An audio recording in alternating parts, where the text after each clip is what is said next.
Jumille vastaanottamaan hopeaa. Hän on junioreiden maailmanmestari ja pronssimitalisti siltä tasolta. Oli MM:ssä 10 joukossa, siellä sijoitus 9, joten erinomaisen kova nimi. GP-finaali ei aivan nappiin mennyt, siellä vasta 5, mutta kova vastus oli niin Japanin kuin pohjoisamerikkalaisten luistelijoiden taholta. Mutta nyt jännittävät paikat. Adelina Sotnikova on valinnut musiikikseen Camille Saint-Saënsin musiikkia. Ja tuo koreografia on meille tuttu jo GP-kisoista. Mutta nyt sitten taistellaan tosissaan Euroopan mestaruudesta.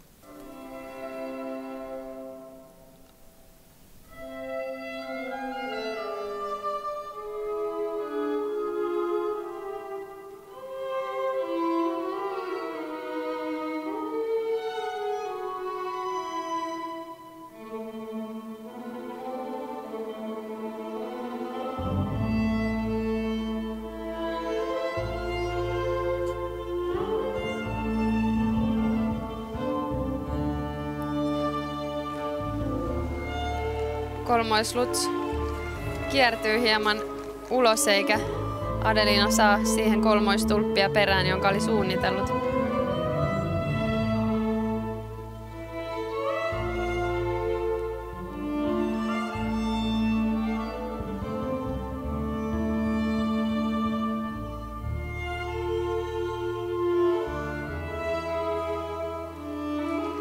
Kolmoisflippi sen sijaan.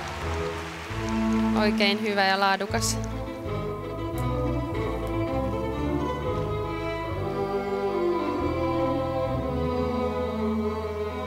Ja kolmoisritti siihen perään.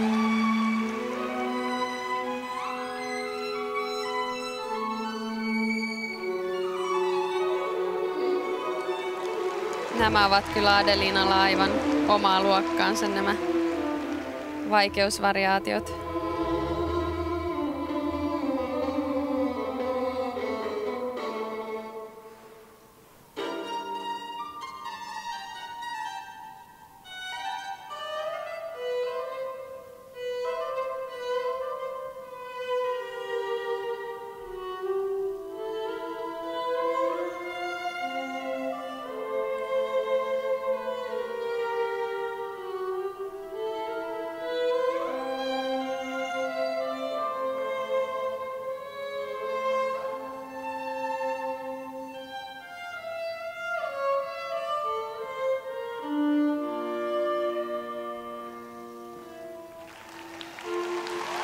Oikein hyvä kaksoisaksel kolmoistulppi yhdistelmä. Arvokas, ja olisikohan vielä ollut jo ohjelman toisella puoliskolla. Näin vähän arvelen, että se on mitoitettu juuri sinne toiselle puolelle, ja nyt hän vapautuu. Kyllä. Näytti ehkä se ensimmäinen kolmoislutsi virhe menevän jännityksen piikkiin, ja sitten tulee tämä harjoiteltu työ, joka näkyy sitten tässä rutiinissa. Kaksoisaksel. Kovassa kunnossa täytyy Venäjällä kyllä olla, jos mielii olympiapaikkaa, ja Adelina on siinä kyllä nyt kovaa kiinni. Hän on lyhyet-ohjelman jälkeen johdossa, mutta hyvin niukasti. Heti hänen perässään ovat maanaisensa Julia Lipnitska ja Jakka-Rovina Kostner.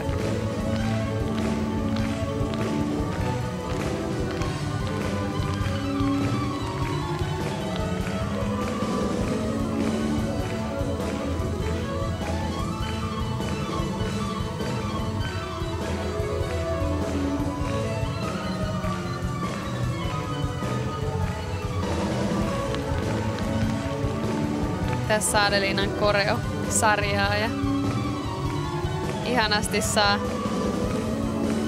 tämän tunteen mukaan, kun on hyvin mennyt ohjelma, niin näitä on vapaa-ohjelmat silloin, kun se loppu on hyvin harjoiteltu ja musiikkikin tukee sitä hyvin, niin tässä on lopputulos. Erittäin hyvä taistelu Sotnikovalta. Täytyy sanoa, että siinä alussa oli tuota mainitsemaasi jännitystä ja hän osaa ne asiat todella hyvin, mutta jännitys pilaa monta kertaa sitten sen herkän vaiheen siinä alussa.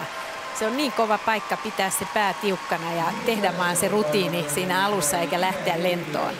Ja hän pystyi sitten palaamaan tuolle omalle perustasolleen aivan selkeästi ja sitten tuli se nautinto tässä lopussa. Eli aika hyvä draamankaari tähän saatiin. Todellakin on 3 kärkinimeä, jotka mainitsin siis. Johdossa oleva Sotnikova, Kostner ja Lipnitska ja toisessa järjestyksessä toki ovat 1,5 pisteen sisällä toisistaan. Nyt tämä vapaa-ohjelma ratkaisee täysin mestaruuden ja mitalit ja pronssista käydään kova kilpailu. Kyllä tuntui tuossa, kun Adelina meni alkuasentoon, niin ihan katsojanakin jännitti hänen puolestaan, mutta onneksi sai sen karistettua sitten ensimmäisen hypyn jälkeen. Ja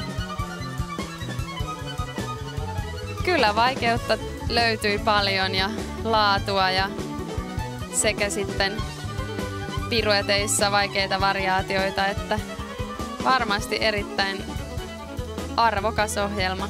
Kyllä, ja näkee nuo alastulot tässä hidastuksessa aivan puhtaita puhtaalle kaarelle alas tulevia. Ja tuossa ritissähän on pieni kiertymä, ehkä aavistuksen verran kiertynyt tuo alastulo, mutta kokonaisuutena kaikki nämä variaatiot, aivan ainutlaatuinen hänen oma piruettinsa, voi sanoa, että tuota en ole nähnyt kyllä edes harjoituksissa kenenkään tekevän, niin kyllähän tässä, tämä oli tämä key point-ohjelmassa avainkohta, kun hän vapautui tuon kaksoisaksel kolmoistulpin jälkeen. Se oli hieno. Musiikkivalinta oli vaativa, mutta hän on luistelija, joka kykenee tällaisen musiikin tulkintaan aivan mainiosti. Todella nautittava kokonaisuus ja asu mitä upein tällaiseen musiikkiin mielestäni. On aivan selvää, että nämä pisteet vievät hänet tässä vaiheessa johtoon. Tällä hetkellä Jelena Glebova johdossa 155-71, mutta Sotnikova tulee nykäisemään kyllä tässä oikein kunnon kassapotin. Hiki tulee valmentajallekin vieressä. Wow, 200! Huhhuh. Kauden ennätys, eli 200 pistettä, 202,36 on Sotnikovan saldo. Kyllä nyt hän lyö kyllä sellaiset kortit pöytään, että saa nähdä kuinka seuraavien luistelijoiden hermot pitävät.